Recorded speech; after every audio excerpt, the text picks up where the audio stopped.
ऐसे नौजवान की दास्तान जो चाहता तो था शराफत की जिंदगी गुजारना, लेकिन उसको दुनिया ने शराफत की जिंदगी गुजारने नहीं दी। और फिर जब उसने जून की दुनिया में कदम रखा तो बड़े से बड़ा मुजरिम भी उससे पनाह मांगने लगा। माफिया। उस कमरे के एक वीराने में फर्श का एक हिस्सा इस तरह चाक होने लगा जैसे उसे नीचे से किसी तेजदार छुरी से काटा जा रहा हो। वो तकरीबन 4 मुरब्बा फुट का टुकड़ा था जिसमें एक तारीख खला पैदा होगी। उसी खला से पहले एक इंसानी सर बरामद हुआ और फिर एक आदमी बाहर निकल आया। उस शख्स ने मोहताज निगाहों से इधर उधर देखा और फिर दबे कदमों चलता हुआ जले हुए दरवाजे से निकलकर बाहर आ गया। वो कुछ देर तक एक जगह रुककर कुछ सुनने की कोशिश करता रहा, फिर तेज तेज कदम उठाता हुआ हवेली से बाहर आ गया और पीपल के एक दरख्त के पीछे छुपकर 20 मील दूर गांव और सड़क की तरफ देखने लगा। और ये इत्मीनान कर लेने के बाद के कुर्बो जवार में कोई मौजूद नहीं, वो तेज तेज कदम उठाता हुआ वापस उसी कमरे में आ गया और उसी खला में सीढ़ियां उतरता हुआ तय खाने में आ गया। उस तय खाने के बारे में किसी को मालूम नहीं था। उसका राज सिर्फ चौधरी बरकत अली को मालूम था या उसके एक बहुत करीबी दोस्त माजा गुज्जर को, जो अक्सर यहाँ आया करता था। तय खाना खासा वसी व अरीज था। उस वक्त तय खाने में 5 आदमी मौजूद थे। उनमें एक पैंट शर्ट में था और ऊपर से सुरमई रंग का स्वेटर पहन रखा था। उसकी उम्र 28 के लगभग रही होगी। वो एक सेहतमंद आदमी था।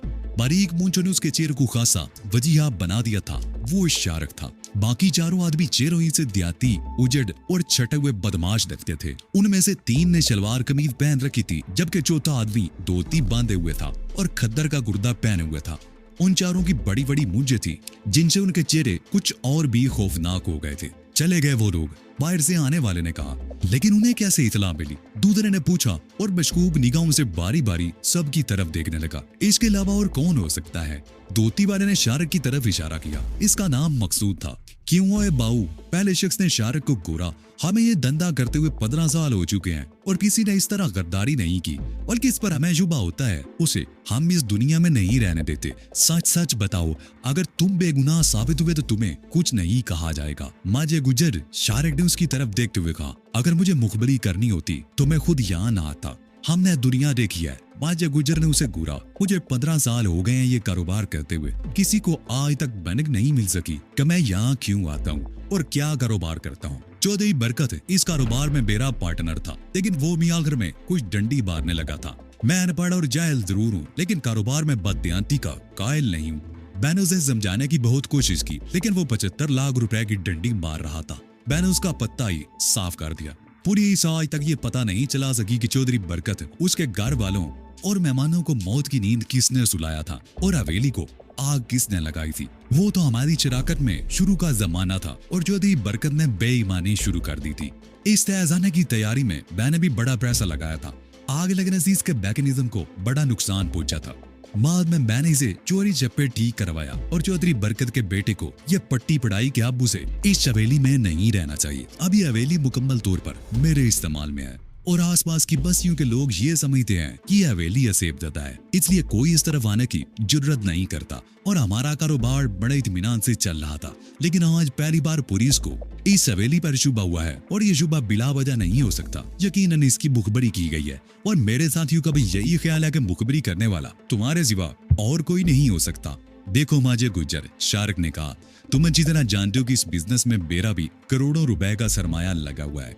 मैं पुलिस को मुखबरी करके अपने पैरों पर कुल्हाड़ी नहीं मार सकता। माल कहाँ है? बाजी ने उसे घूरा। तुम तो बाल लेकर यहाँ आने वाले थे, लेकिन तुम तो खाली हाथ आए और तुम्हारे पीछे ही पीछे पुलिस भी पहुंच गई। तुम जानते हो कि मैंने एहतियात का दामन कभी आज से नहीं छोड़ा। शारक ने कहा, मुझे माल लेकर यहाँ पहुंचने के लिए कहा था। ये कोई धोखा भी तो हो सकता था, इसलिए माल मैंने यहाँ से 2 फरलांग दूर पुराने कुएं के पास छुपा दिया था और खाली हाथ यहाँ इसलिए आया था कि पहले ये इत्मीनान कर लूं कि मेरे साथ धोखा तो नहीं हो रहा। मैंने तुम्हें यहाँ बुलाकर गलती की थी शारक बाबू, माजे गुजर ने कहा, और इसी गलती की वजह से ये हवेली पुलिस की नजरों में आ गई। लेकिन तुम अब यहाँ से जिंदा वापस नहीं जा सकोगे। तुम्हारी लाश तो इसी तय खाने में गड़ा खोद कर दबा दी जाएगी और किसी को क़यामत तक पता नहीं चल सकेगा कि तुम कहाँ गायब हो गए। माजे गुज्जर, तुम मेरी बात का यकीन क्यों नहीं करते? शारक ने कहा और अचानक ही एक तरफ खड़े हुए आदमी पर झपटा। दूसरे इल्ला में उस आदमी के हाथों में पकड़ी हुई कलाशिनकोव शारक के हाथों में थी। खबरदार, कोई अपनी जगह से हरकत ना करे। वो घुर्राया। तुम्हारा कहना दुरुस्त है कि बुरीज को मुखबरी मैंने ही की थी, लेकिन मुझे इस तय खाने का पता नहीं था। मालूम होता तो तुम सब लोग इस वक्त आनी सलाखों के पीछे बंद होते। ओए मकसूद, ताल पकड़ो इसको, बादशाह गुज्जर चीखा। उन लोगों ने अपने हाथों में पकड़ी हुई कलाशनकोफ राइफलें सीधी करने की कोशिश की, लेकिन शार्क ने बड़ी फुर्ती का मुजाहरा करते हुए उनके पैरों के करीब ब्रेस्ट मार दिया। तहखाना गोलियों की आवाज से गूंज उठा। ये गोलियां तुम्हारे जिस्म भी छिलनी कर सकती थी। अपनी राइफल फेंक दो, शार्क उर्राया। उन्होंने राइफलें फेंक दी। तुम हमारे हाथों से बच नहीं सकोगे बाऊ शार्क। बाजी गुज्जर ने खून खुआर निगाहों से शार्क को घूरा। इस वक्त तो तुम लोग बेटे रहमो करम पर हो, शार्क ने मुस्कुराते हुए कहा, लेकिन मैं इस वक्त तुम लोगों को मारूंगा नहीं, जिंदा छोड़कर जा रहा हूं, ताकि फिर कभी खुले मैदान में तुमसे मुकाबला हो सके। तुम में से कोई अपनी जगह से हिलने की कोशिश ना करे। शार्क उल्टे कदम तय खाने की सीढ़ियां चढ़ने लगा। उसकी राइफल करू हुडी की तरफ था। आखिरी सीढ़ी पर पहुंचकर उसने कमरे में छलांग लगा दी और दरवाजे की तरफ दौड़ा। उसके साथ ही उसे सीढ़ियों पर दौड़ते हुए कदमों की आवाज सुनाई दी। शार्क जलते हुए दरवाजे से निकलकर हवेली की टूटी हुई दीवार की तरफ दौड़ा। हवेली की वो दीवार जब तामीर की गई थी तो उसकी बुलंदी 10 फुट के लगभग थी, लेकिन 15 साल की मुद्दत में कहीं जब उसे दीवार की बुलंदी सिर्फ 4 फुट रह गई थी।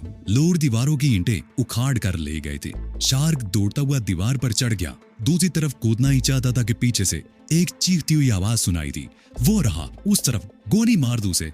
उसके साथ ही फिदा कलाशनकोफ की आवाज से गूंज उठी। कई गोलियां शार्क के करीब से गुजर गई। एक गोली उसके हाथ में पकड़ी हुई राइफल पर लगी थी। उसके हाथ को एक जोरदार झटका लगा और राइफल छूट गई। राइफल दीवार के अंदर की तरफ गिरी थी और शार्क दूसरी तरफ छलांग लगा चुका था। वापस जाकर राइफल उठाने का मौका नहीं था। उसने संभल कर दरख्तों की तरफ दौड़ लगा दी। उसके अकब में फायरिंग की आवाजें गूंज रही थी, मगर दरख्तों की वजह से वो गोलियों से बचता हुआ दौड़ता रहा। टिब्बे से उतरकर वो खेतों में पगडंडी पर दौड़ने लगा। टिब्बे पर दरख्तों में शोर सुनाई दे रहा था। शारिद ने पीछे मुड़कर देखने की कोशिश नहीं की। वो बेतहाशा दौड़ता रहा। फिदा एक बार फिर फायरिंग की आवाज से गूंज उठी, लेकिन शारिक फायरिंग की रेंज से बहुत दूर निकल चुका था। वो दौड़ता हुआ 20 मील दूर कच्ची सड़क पर पहुंच गया। उसने मुड़कर देखा, तारीकी में बहुत दूर साए दौड़ते हुए नजर आ रहे थे। शारिक अगर सड़क के साथ साथ दौड़ता रहता तो शादीपुर पहुंच सकता था, लेकिन उस तरफ जाने से तारीकी होने के बावजूद वो नजरों में आ जाएगा। इसलिए उसने अपने खेतों का रास्ता मुंतखब किया। धान की जवान फसलों में वो अपने आप को मौत के उन फरिश्तों की निगाहों से पोशीदा रख सकता था। अगर वो इसी तरह खेतों में दौड़ता रहे तो लखुडैर से जरा आगे महमूद बूटी के करीब शादीपुर वाली सड़क के लिंक रावी रोड पर निकल सकता था। वो भी तहाशा दौड़ता रहा। उसका सांस बुरी तरह फूल चुका था। कदम लड़खड़ा रहे थे, लेकिन वो रुकना नहीं चाहता था। रुकने का मतलब अजियतनाक बोध के सिवा कुछ ना होता। वो कई मील तक दौड़ता रहा और मिलाकर एक नहर ने उसका रास्ता रोक लिया। नहर तकरीबन 10 फुट चौड़ी थी और पानी खासा गहरा था। वो नहर के किनारे पर रुककर हांफते हुए दाएं बाएं देखने लगा। दोनों तरफ दूर दूर तक नहर पर कोई पुल नजर नहीं आ रहा था। उसने पीछे मुड़कर देखा, बहुत तारीकी में 2 साए दौड़ते हुए नजर आ रहे थे। शारिक अपने तलफ़्फ़ुज़ पर किसी हद तक काबू पा चुका था। वो छलांग लगाकर 10 फुट चौड़ी नहर को अबूर नहीं कर सकता था और मौत के फरिश्ते उसके सर पर पहुंच रहे थे। उसके सामने सिर्फ एक ही रास्ता था। वो नहर में उतर गया। वैसे भी सर्दी अच्छी खासी थी और नहर का पानी बर्फ की तरह ठंडा था। वो कांप कर रह गया, लेकिन उन मौत के फरिश्तों के मुकाबले में ये ठंडा पानी काबिले बर्दाश्त था। पानी उसके सीने तक था। वो आहिस्ता आहिस्ता दूसरे किनारे की तरफ बढ़ता रहा। पानी का बहाव उसे धकेल रहा था। वो पांव जमाने की कोशिश करता हुआ दूसरे किनारे की तरफ बढ़ता रहा। दूसरा किनारा उसे सिर्फ 3 फुट के फासले पर रह गया और फिर दफादन उसका दिल उछलकर हल्क में आ गया। मौत के दोनों फरिश्ते करीब पहुंच रहे थे। शारिक तेजी से आगे बढ़ने लगा। लहर के दूसरे किनारे पर झाड़ियां थी। वो झाड़ियां पकड़कर बाहर निकलना चाहता था, लेकिन दफादन उसे ख्याल आया कि वो पानी से निकलकर जैसे ही किनारे पर पहुंचे तो मौत के फरिश्ते उसे गोलियों से छीलनी कर देंगे। वो इधर उधर देखने लगा। दाईं तरफ नहर में कटाव सा नजर आया। वो किनारे की झाड़ियों को थामता हुआ उस कटाव की तरफ बढ़ने लगा। ये कटाव तकरीबन 6 फुट फुश्की की तरफ निकला हुआ था। उसके दोनों किनारों पर सरकुंडे की गुंजान झाड़ियां थी। वो झाड़ियां इस तरह अंदर की तरफ झुकी हुई थी कि खाड़ी तकरीबन छुप गई थी। शारिक ने एक बार फिर पीछे मुड़कर देखा। दूसरी तरफ नहर के किनारे के ढुदान होने की वजह से वो दोनों अगर उसे नजर नहीं आ रहे थे। शार्क खाड़ी में घुस गया। यहाँ पानी उसकी गर्दन तक था, लेकिन वो खाड़ी के अंदर किनारे से लगकर यूं झाड़ियों में इस तरह छुप गया था कि मज़ाहिर उसे देखा नहीं जा सकता था, लेकिन वो झाड़ियों से बाहर देख सकता था। कुछ देर बाद उसे दूसरे किनारे पर दो साये नजर आए। उन दोनों के पास राइफलें थी और वो बुरी तरह हाँप रहे थे। यहाँ तक तो मैंने उसे देखा था, लेकिन आगे कहाँ जा सकता है वो। एक आवाज सुनाई थी। हो सकता है वो नहर पार करके दूसरी तरफ चला गया हो। लखुडार ज्यादा दूर नहीं है, अगर वो वहां तक पहुंच गया तो फिर उसे पकड़ना मुश्किल हो जाएगा। दूसरे ने कहा, तो फिर नहर पार करके दूसरी तरफ चलें। पहली आवाज ने कहा, यही करना पड़ेगा। दूसरी आवाज ने कहा, तुम माजे गुजर को अच्छी तरह जानते हो, अगर शारिक बाबू बचकर निकल गया तो वो हमें जिंदा नहीं छोड़ेगा, तो फिर चलो उतरो नहर में, सोच क्या रहे हो। पहली आवाज ने कहा। शारिक पानी में खड़ा झाड़ियों से उन दोनों की तरफ देख रहा था। वो दोनों नहर में उतर गए। उन्होंने अपनी राइफलें सर से ऊपर उठा रखी थी। कुछ ही देर में वो दूसरे किनारे पर आ गए। यहाँ तो ऐसे कोई आसार नजर नहीं आते जिनसे ये अंदाजा हो कि वो इस जगह नहर से बाहर निकला होगा। एक आदमी ने कहा, मेरा मतलब है वो इस जगह नहर से बाहर निकला होता तो किनारे पर पानी वगैरह जरूर फैला होता। मुमकिन है वो कुछ आगे जाकर नहर से निकला हो। दूसरे ने कहा, शारिक सांस रोके पानी में दुबका रहा। वो अच्छी तरह जानता था कि अगर उसने सांस तेज ली या जरा सी भी हरकत की तो झाड़ियों की सिरसराहट से वो दोनों उसकी तरफ मुतवज्जो हो जाएंगे और फिर उसकी जिंदगी की कोई जमानत नहीं दी जा सकेगी। मेरा ख्याल है वो लखुडैर की तरफ ही गया होगा। उनमें से एक ने कहा, तो फिर जल्दी करो। दूसरे ने जवाब दिया, हमें खार सूरत मुझसे आबादी तक पहुंचने से रोकना है। शार खामोशी से उनकी बातें सुनता रहा। उसके दिल की धड़कन तेज हो गई थी। मौत उसके सर पर खड़ी थी। उसकी जरा सी बेहतियाती उसकी जिंदगी का चिराग गुल कर सकती थी। ठंडे पानी में खड़े रहने से उसका जिस्म सुन्न हो रहा था, लेकिन मौत के खौफ से वो अपने जिस्म के किसी हिस्से को हरकत नहीं भेज सकता था। वो दोनों नहर के किनारे पर चलने लगे। उनके जूतों में पानी भरा हुआ था और चलने से उनके जूतों से शराब शराब की आवाजें सुनाई दे रही थी। वो आवाजें बंतजरी मालूम होती चली गई। तकरीबन 10 मिनट बाद शारिक बड़ी एहतियात से झाड़ियों को इधर उधर हटाता हुआ खाड़ी से बाहर निकल आया। उसके लिबास से पानी तारों की सूरत में नुचट रहा था। उसने खड़े होने की कोशिश नहीं की। बैठे ही बैठे गर्दन घुमाकर बाईं तरफ देखने लगा। बहुत दूर लघुडार कस्बे की टिमटिमाती रोशनियां नजर आ रही थी। उसने बैठे ही बैठे जूते उतार दिए और उन्हें ऊंधा करके रख दिया ताकि उनमें भरा हुआ पानी नुचड़ जाए। वो इतनी देर तक ठंडे पानी में खड़ा रहा था और अब सर्दी से बुरी तरह कांप रहा था।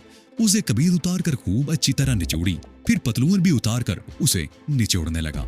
पानी नुचड़ जाने से ये हो सकता था कि हवा से कपड़े जल्दी सूख सकते थे, लेकिन कपड़े उतारने से उसकी कपकपाहट बढ़ गई और उसके दांत तक बजने लगे। उसने निचोड़े हुए कपड़े दोबारा पहन दिए और पानी में तर जूते पहनकर तेज तेज कदमों से खेतों के दरमियान पगडंडी पर चलने लगा। जूते भीग जाने से खासी वदमी हो गए थे और कदम उठाना मुश्किल हो रहा था, लेकिन वो चलता रहा। चलने से खून की गर्दश भी तेज होने लगी और वो अपने आप में कुछ हरारत सी महसूस करने लगा। तकरीबन 1 घंटे बाद वो पक्की सड़क पर पहुंच गया। सड़क सुनसान और तारीख थी। बाईं तरफ ये सड़क शादीपुर से होती हुई दारोगा वाला के मुकाम पर जीटी रोड से जा मिलती थी और दाईं तरफ तवील फासला तय करके बरियाए रावी के पुल तक चली गई थी। शारिक सड़क पर आने से पहले खेतों में टाली की एक दरख्त की आड़ में खड़े होकर बाईं तरफ देखने लगा। बाईं तरफ थोड़े ही फासले पर महबून बूटी की आबादी थी। शारिक एक बार फिर दाएं बाएं देखने लगा। शादीपुर की तरफ जाना खतरे से खाली नहीं था। वो दोनों आदमी लखुडार की तरफ ही गए हुए थे। उस तरफ उनसे सामना होने का अंदेशा था। दाईं तरफ रावी पुल के करीब सब्जी मंडी थी। अगर उसे वहां तक पहुंचने का मौका मिल जाए तो वहां से कोई सवारी हासिल करके किसी भी तरफ जा सकता था, लेकिन सब्जी मंडी वहां से कई मील दूर की और उसमें एक कदम चलने की ताकत नहीं रही थी। वो पहले कई मील का फासला तय करके आया था। उसके जूते और कपड़े कीचड़ में लथपथ थे। वो कुछ देर तक टाली के दरख्त की आड़ में खड़ा रहा, फिर सड़क पर आने की बजाय खेतों में दाईं तरफ चलने लगा। अभी वो चंद गज दूर चला था कि सड़क पर 2 आदमियों को देखकर वो चौंक गया। वो दोनों सड़क के दूसरी तरफ नशेब से निकलकर अचानक ही सामने आए थे। तारीकी होने के बावजूद उन दोनों के हाथों में कलाशनकोफें, राइफलें नजर आ रही थी। शार को समझने में देर नहीं लगी कि ये वही दोनों थे। शार की एकदम पौधों में दुबक गया। उससे चंद गज आगे किसी गांव की तरफ आने वाला कच्चा रास्ता था जो पक्की सड़क से जा मिलता था। वो दोनों उसी रास्ते पर आकर रुक गए। वो लखुडार महमूद बोटी की तरफ भी नहीं आया। इस तरफ भी कहीं नजर नहीं आ रहा, कहाँ गायब हो गया। उनमें से एक ने कहा, हो सकता है उस तरफ आया ही ना हो, किसी और तरफ निकल गया वो। दूसरे ने कहा, वो देखो गांव की तरफ शायद कोई ट्राली आ रही है, हो सकता है वो उसमें हो। एक आदमी ने खेतों की तरफ इशारा करते हुए कहा। शार्क ने गर्दन घुमाकर उस तरफ देखा। वो कोई ट्रैक्टर ट्राली ही थी जो उस कच्चे रास्ते पर आ रही थी। ट्रैक्टर की इंजन की आवाज अब साफ सुनाई दे रही थी। उसके हेडलैम्प्स की रोशनियां उछलती हुई सी नजर आ रही थी, जिसका मतलब था कि वो रास्ता खासा नाहमवार था। शार्क को समझने में देर ना लगी कि उस ट्राली पर पट्टे वगैरह लदे हुए थे या सब्जी वगैरह जो मंडी ले जाई जा रही थी। वो दोनों आदमी खेतों में रास्ते के दाएं बाएं छुप गए और ट्रैक्टर जैसे ही करीब पहुंचा वो दोनों खेतों से निकलकर सड़क पर आ गए और राइफलें उठाकर ट्रैक्टर को रुकने का इशारा किया। ट्रैक्टर फौरन ही रुक गया। क्या बात है जवानों? ट्रैक्टर ड्राइवर बोला। वो कोई काश्तकार था। भाई मेरे पास 50-60 रुपए से ज्यादा कुछ नहीं है, हमें तुम्हारे 50-60 रुपए की जरूरत नहीं। उनमें से एक ने कहा, तुम्हारे साथ और कौन है? मेरा छोटा भाई है, वो ट्राली पर लदी हुई पट्टू पर सो रहा है। ट्रैक्टर ड्राइवर ने जवाब दिया। मकसूद तू वो ऊपर चढ़कर देखो, दूसरे आदमी ने कहा। शार्क पौधों में दुबका रहा। ट्राली का फासला उससे 10-15 फुट से ज्यादा नहीं था। उनकी बातें उसे साफ सुनाई दे रही थी। वो सांस रोक के पौधों में दुबका रहा। उनमें से एक आदमी ट्राली पर लदे हुए पट्टों के बुग्धों पर चढ़ा हुआ नजर आया। वो मकसूद था। डट्टों के ऊपर सफेद खेस लपेटे कोई आदमी सो रहा था। मकसूद ने राइफल की नाल से उसे टोका दिया। वो आदमी बड़बड़ा कर उठ गया और फिर मकसूद के हाथ में राइफल देखकर उसके मुंह से हल्की सी चीख निकलती। कौन हो तुम? क्या बात है? वो हकलाया। कुछ नहीं, सो जाओ, आराम से, अभी दिन नहीं चढ़ा। मकसूद कहते हुए नीचे उतर आया। वही शख्स लेटने की बजाय खेस लपेटकर बैठ गया। जाहिर ऐसी सूरत-ए-हाल में वो आराम तो कर नहीं सकता था। ट्राली पर इसके भाई के अलावा और कोई नहीं है। मकसूद ने नीचे उतरकर अपने साथी को बताया, मेरा ख्याल है वो निकल चुका होगा। क्यों ना हम लोग भी इसी ट्राली पर सब्जी मंडी की तरफ निकल चलें, हो सकता है उसी तरफ हो। चलो बैठ जाओ ट्रैक्टर पर। दूसरे आदमी ने कहा। वो साजा था। क्या बात है भाई, तुम तो कौन और तुम्हें किसकी तलाश है? ट्रैक्टर ड्राइवर ने पूछा। एक आदमी हमारे चौधरी के घर से विवरात और एक बड़ी रकम चोरी करके मांगा है, हमें उसकी तलाश है। मकसूद ने कहा। तुम ट्रैक्टर चलाओ, तुम्हें कुछ नहीं कहा जाएगा। कौन से चौधरी के घर से? ट्रैक्टर वाले ने पूछा। वो बीनी का रहने वाला है, तुम उसे नहीं जानते। मकसूद ने कहा। मैं इसी इलाके का रहने वाला हूँ, किस चौधरी को नहीं जानता? ट्रैक्टर ड्राइवर बोला। तुम्हें इससे गर्व नहीं होनी चाहिए, खामोशी से ट्रैक्टर चलाते रहो। साजा बुराया। उनके हाथों में कलाशनकोव राइफलें थी और काश्तकार ने मजीद बहस करने की जरूरत नहीं समझी। ये लोग खासे खतरनाक लग रहे थे। वो डर रहा था कि कहीं उसे या उसके भाई को कोई नुकसान ना पहुंचा दे, इसलिए वो खामोशी से ट्रैक्टर चलाता रहा। ट्रैक्टर ट्राली खेतों वाले कच्चे रास्ते से निकलकर पक्की सड़क पर पहुंच चुकी थी और फिर उसका रुख रावी की तरफ मुड़ गया। ट्राली हम काफी दूर निकल गई तो शार्क भी खेतों से निकल आया और इधर उधर देखता हुआ सड़क पर आ गया। ट्राली बहुत दूर जा चुकी थी और सड़क एक बार फिर वीरान हो चुकी थी। दफादान किसी और ट्रैक्टर के इंजन की आवाज सुनकर वो चौंक गया। उसने मुड़कर देखा, खेतों वाले उसी कच्चे रास्ते से एक और ट्रैक्टर आ रहा था। उस सड़क के किनारे एक दरख्त की आड़ में हो गया। वो भी एक ट्रैक्टर ट्राली थी और उस पर भी पट्टे ही लदे हुए थे। वो ट्राली जैसे ही कच्चे रास्ते में सड़क पर चढ़ी तो शार्क दरख्त की आड़ से निकल आया। इसी दौरान उसने इत्मीनान कर लिया था कि ट्रैक्टर पर ड्राइवर के अलावा और कोई नहीं था। शार्क ने सड़क के बीच में आकर ट्रैक्टर को रुकने का इशारा किया। क्या बात है भाई, कौन हो तुम? ड्राइवर ने उसे घूरा। मैं गांव से आ रहा था कि डाकू मेरी मोटरसाइकिल छीन कर ले गए। वो मुझे भी कत्ल कर देते, मगर मैं बड़ी मुश्किल से जान बचाने में कामयाब हो चुका हूँ। अगर तुम मुझे सब्जी मंडी तक पहुंचा सको तो बड़ी मेहरबानी होगी। शार्क ने कहा। कौन से गाँव से आ रहे हो? मैंने पहले तो तुम्हें इस इलाके में कभी नहीं देखा। ट्रैक्टर ड्राइवर ने कहा। मैं दरअसल सम्मनाबाद में रहता हूँ, बीनी में मेरी बहन रहती है। शाम को उनसे मिलने के लिए आया था। अभी वापस जा रहा था कि रास्ते में डाकुओं ने घेर लिया। बड़ी मुश्किल से जान बचाकर भागा हूँ। शार्क ने जवाब दिया। इस वक्त तुम्हें गांव से निकलने की क्या जरूरत थी? किसान ने पूछा। मुझे सुबह दफ्तर भी जाना, इसलिए गांव से जल्दी निकला था। शार्क ने कहा। अभी तो सुबह होने में बहुत देर है, बैठ जाओ, मैं तुम्हें मंडी तक पहुंचा दूंगा। ट्रैक्टर ड्राइवर ने कहा। शार्क उसका शुक्रिया अदा करते हुए ट्रैक्टर पर सवार हो गया। ट्रैक्टर पर दूसरे आदमी के बैठने की जगह नहीं थी। शार्क पायदान पर खड़ा हो गया और ट्रैक्टर चल पड़ा। सड़क खासी टूटी फूटी थी। ट्रैक्टर और ट्राली को बुरी तरह झटके लग रहे थे। शार्क अपने पायदान पर मजबूती से पैर जमाए खड़ा था। शार्क गिरी उसने ट्रैक्टर के एक हिस्से को थाम रखा था। उसकी नजरें सामने सड़क पर लगी हुई थी। हेडलैम्प्स की रोशनी में दूर दूर तक सड़क साफ दिखाई दे रही थी। शार्क उस रोशनी में दाएं बाएं भी देख रहा था। वो दोनों उससे पहले ही जा चुके थे और इस बात को नजरअंदाज नहीं किया जा सकता था कि वो दोनों कहीं घात लगाए बैठे हों। रात की तारीकी अब दिन के हल्के से उजाले में तब्दील होने लगी थी। ट्रैक्टर ड्राइवर उसी तरह ट्रैक्टर चला रहा था। उसने शार्क से मजीद पूछने की जरूरत महसूस नहीं की। चुंगी नाके पर पहुंचकर ड्राइवर ने ट्रैक्टर रोक लिया और उतरकर चुंगी मुर्र के दफ्तर में दाखिल हो गया। शारिक अपनी जगह खड़ा रहा। पहले उसने सोचा कि यहीं पर उतर जाए, मगर फिर ये इरादा तर्क कर दिया। मंडी यहाँ से काफी दूर थी। तकरीबन 5 मिनट बाद किसान वापस आ गया। उसने ट्रैक्टर पर सवार होकर अपनी सीट संभाली और ट्रैक्टर हरकत में आ गया। मजीद 10 मिनट बाद वो लोग मंडी पहुंच गए। उस वक्त दिन की रोशनी वादे हो रही थी। सड़क के किनारे नशेब में बहुत बड़ी मंडी थी। उसके एक हिस्सा मवेशियों के चारे वगैरह के लिए मखसूस था और दूसरा सब्जियों के लिए और तीसरा फलों के लिए। सब्जी वाला हिस्सा दरमियान में था और घास मंडी उससे आगे। मंडी में खासी चहल पहल थी। अब कारोबार शुरू हो चुका था। शाह ने ट्राली वाले का शुक्रिया अदा करते हुए ट्रैक्टर से छलांग लगा दी और सड़क की ढलान पर दौड़ता हुआ सब्जी में दाखिल हो गया।